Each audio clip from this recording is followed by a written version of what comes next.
जीवन प्रत्याशा यानी लाइफ एक्सपेक्टेंसी मात्र 32 साल थी, जो आज 72 साल हो चुकी है।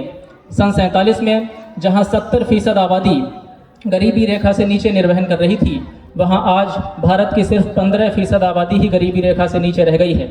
हमने अपने करोड़ों लोगों को गरीबी रेखा से बाहर निकाल लिया है। आज़ादी के समय देश भुखमरी और अकाल से ग्रसित था। हमें ज्ञात होना चाहिए हमने कैसे कैसे दिन देखे हैं। 1965 में जब भारत पाकिस्तान युद्ध चल रहा था, हम विदेशी अनाज पर निर्भर थे। अमेरिका धमकी देता था, युद्ध बंद नहीं करोगे तो अनाज की सप्लाई रोक देंगे। उसी समय प्रधानमंत्री शास्त्री जी ने देश से आह्वान किया था कि हम सप्ताह में एक दिन भूखे रहेंगे। वहाँ से चलकर आज 80 सालों में हम बहुत आगे तक पहुँचे हैं। आज भारत ग्रीन रेवोल्यूशन और वाइट रेवोल्यूशन के दम पर दूध उत्पादन में दुनिया का नंबर 1 देश तथा गेहूं और चावल के उत्पादन में भी तथा उसके एक्सपोर्ट में अग्रणी देशों में से एक है।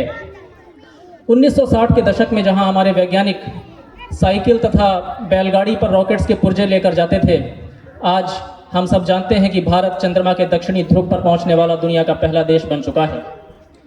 हम स्मार्ट सिटीज़ और बुलेट ट्रेन्स बना रहे हैं।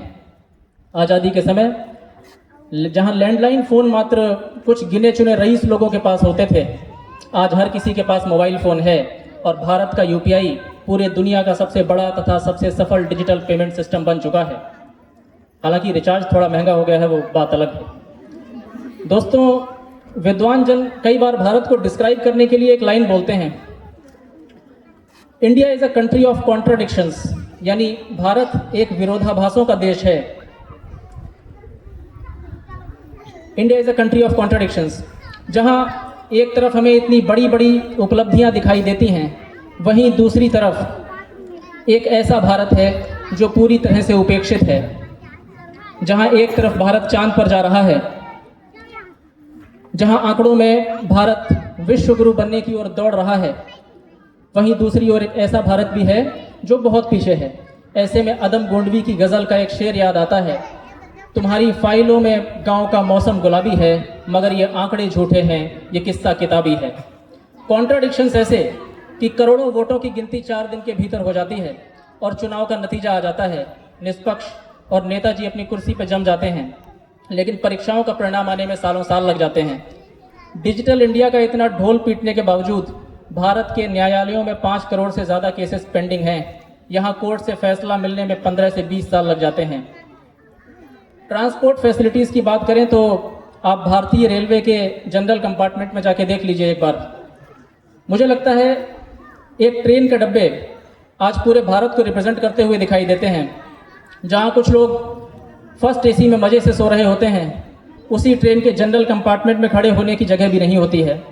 मुझे लगता है हम भारत के नागरिक इतना बुरा स्टैंडर्ड ऑफ लिविंग डिजर्व नहीं करते हैं। WHO कहता है कि दुनिया के 20 सबसे प्रदूषित शहरों में से 10 से ज़्यादा भारत में हैं। हम आज़ादी के 80 साल बाद भी 80 करोड़ लोगों को मुफ्त राशन देने को विवश हैं। समस्याएं गिनाने पर आ जाएं तो समस्याएं समाप्त नहीं होंगी। और हमारे मुद्दे क्या हैं? 80 साल में पहली बार संसद में वंदे मातरम गाया गया, हर घर तिरंगा, सेल्फी विद तिरंगा। दोस्तों, इस तरह की कोरी नारेबाजी और दिखावे से यह देश आगे नहीं बढ़ेगा। कि आप अपनी जिम्मेदारियों को तो पूरा ना करें पर इंस्टाग्राम पर सेल्फी विद तिरंगा डालते रहें। यह देश आगे बढ़ेगा जब हम इन सारे कॉन्ट्राडिक्शंस को ख़त्म करने का निर्णय लें। मुझे बहुत अच्छा लगता है जब मैं यह पढ़ता हूँ कि भारत चांद पर पहुँच गया, पर हमें 2 भारत नहीं चाहिए। हमें ऐसा भारत चाहिए जहाँ प्रत्येक नागरिक एक अच्छा जीवन व्यतीत कर सके। दोस्तों, इतनी देर से आप मुझे बहुत खामोशी में सुन रहे हैं, पर अगली कुछ पंक्तियों में मैं अपने सपनों का भारत आपको बताना चाहता हूँ। मैं चाहता हूँ देश की आज़ादी कैसी हो, देश का भविष्य कैसा हो। यदि मेरे सपने आपके सपनों से अलाइन हों, या आप भी वैसे ही सपनों का भारत देखते हैं जैसा मेरे सपनों का भारत है, तो अगले पैराग्राफ की एक एक पंक्ति पर आपकी तालियों का हुजूम देखना चाहता हूँ। मैं उस दिन आज़ादी महसूस करूँगा जब इस देश में कोई भूखा गरीब फुटपाथ पे ना सोए, कोई भीख नहीं मांगे, कोई पढ़ा लिखा युवक बेरोजगार न रहे, धर्म के नाम पर दंगे होने बंद हो जाएं,